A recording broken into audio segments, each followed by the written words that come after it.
Debo agradecer a Gilberto Alzate Ronga, coordinador de la Escuela de Formación Política Gilberto Alzate Avendaño del Partido Conservador, y a las nuevas generaciones de esta colectividad la amable invitación a compartir con los jóvenes del partido las bases y principios ideológicos del pensamiento conservador. En esta sesión abordaremos una pregunta obvia, pero necesaria. ¿Qué es ser conservador? La respuesta proviene de la existencia de unas características y propiedades que nos indican con precisión ese espíritu que nos hace ser esencialmente conservadores. Esas propiedades, esas características, en primer lugar, se componen de lo que hemos llamado y lo que mucha gente conoce como el talante conservador. Esto significa tener una actitud ante la vida, una demanda del espíritu, un temperamento, una filosofía, que se caracteriza por ser reflexivo antes que impulsivo, equilibrado antes que ser extremista, mostrar una cordura ante manifestaciones exacerbadas, tener una firmeza en los principios antes que una debilidad frente a las circunstancias, tener posiciones frente a los acontecimientos antes que veleidades, en suma, ejercer la sensatez. Otra propiedad o característica del pensamiento conservador, del ser conservador, es lo que podríamos denominar como el sentido crítico. Estamos obligados a denunciar los hechos cuando obran contra la razón y contra el sentimiento, poner el sentido común ante las extravagancias, valorar la argumentación antes que ignorarla, confrontar teorías antes que asumirlas. El conservador no come cuento.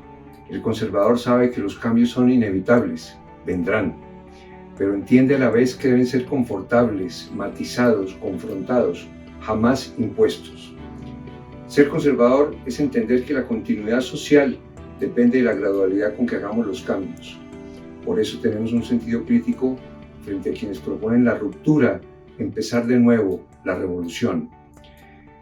En tercer lugar, tenemos un claro sentido de la práctica. El conservador actúa, no especula. Entiende que tiene una misión que le impone actuar. No se distrae ante las abstracciones. Más que una teoría, el conservador tiene una guía de acción. Más que decir algo, muestra ese algo. Se expresa con verdades comprobadas, porque el conservador articula su narrativa sobre lo narrado, no sobre lo inenarrable. El sentido de la práctica nos lleva a decir, por ejemplo, que el socialismo o el comunismo es una teoría, un discurso, una narración abstracta, porque trata de igualar a los seres humanos cuando la práctica nos dice que hay diferencias entre los hombres y las sociedades que los conservadores respetamos. En cuarto lugar, ser conservador implica tener un sentido de la moral.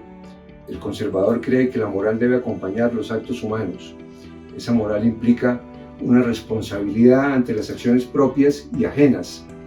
En síntesis, una responsabilidad moral que en lo público se traduce en la defensa de la moral pública.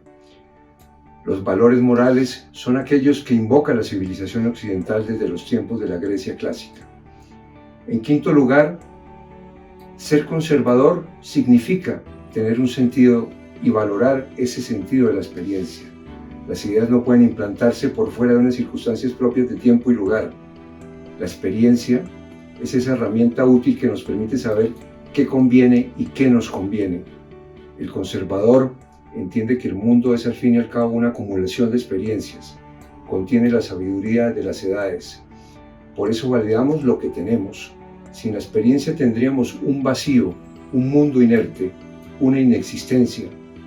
La experiencia, por ejemplo, nos enseña que la imperfecta naturaleza humana del hombre necesariamente nos conduce a una sociedad imperfecta y por tanto no existe un modelo de Estado perfecto, nos lo dice la experiencia. Por eso, cuando nos quieren vender el modelo socialista o comunista, debemos señalar que es una utopía porque no hay perfección en este mundo. La experiencia lo confirma. En sexto lugar, ser conservador implica tener un sentido del orden. El conservador cree que el orden determina la convivencia. Lo contrario sería el caos, donde los hombres tratarían de sobrevivir a costa de los demás. El orden se refleja en el imperio de la ley. La ley es para todos y por tanto los propios gobiernos están sujetos a la ley. Es lo que llamamos el Estado de Derecho. donde están las reglas que todos debemos seguir. Una ley no puede ir contra la naturaleza humana y su dignidad. Esto está vinculado a los derechos y deberes. Ser conservador significa no solo defender los derechos que la sociedad ha establecido, sino promover los deberes como consecuencia de la responsabilidad que le atañe al hombre. Las leyes crean un orden, pero la creación de la ley no debe favorecer a individuos en particular, sino al conjunto de la sociedad. El conservador cree además en las leyes naturales. De ellas debe derivar la ley humana. En séptimo lugar, ser conservador implica la necesidad de conservar. Fíjense que hablo prácticamente de un deber. No de conservar porque sí, sino de la necesidad de hacerlo.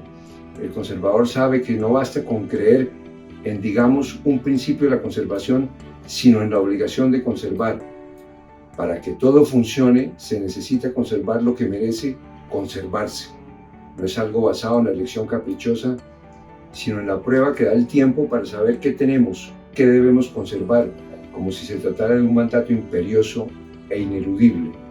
En tal sentido, ser conservador implica la necesidad de preservar aquello que constituye la base de la sociedad, como es la literatura, el idioma, las instituciones, las costumbres, la ética, el civismo, los símbolos patrios, la familia, el arte y los cambios graduales, siempre sometidos a prever, a anticiparse a sus posibles efectos. En este sentido, ser conservador también es tener un pensamiento de vanguardia para imaginar las consecuencias de poner en práctica una idea. En suma, un conservador tiene las siguientes propiedades. Son 7. Talante, sentido crítico, practicidad, responsabilidad moral, experiencia, sentido del orden y la necesidad de conservar.